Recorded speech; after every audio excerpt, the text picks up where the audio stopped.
బంగాళదుంప 100 గ్రాములు తీసుకుంటే 97 క్యాలరీల శక్తి.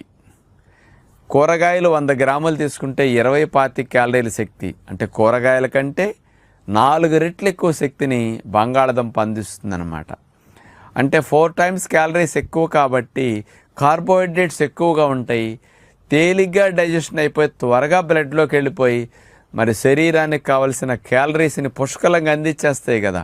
అందుకని బాడీ త్వరగా మళ్ళీ ఆహారం కావాలనే డిమాండ్ లేకుండా మాకు రిజర్వ్లో బోల్డ్ ఉంది, నువ్వు అప్పుడే తినొద్దు అని కూడా ఎక్కువ క్యాలరీస్ ఉన్న ఫుడ్ అట్లా వెళ్ళినప్పుడు ఒక విధంగా ఆపే ప్రయత్నం చేస్తుందన్నమాట, ఆకలి లేకుండా చేసేసి. ఇది అందరికీ తెలిసిందే. రెండవ సైంటిఫిక్ రీజన్ ఏమిటంటే బంగాళాదుంపను తిన్న తర్వాత అందులో ఉండే ఒక కెమికల్ కాంపౌండ్ ఏమిటంటే పొటాటో ప్రోటీనేజ్ ఇన్హిబిటర్ 2 అనేది ఇందులో ఉంటుందన్నమాట.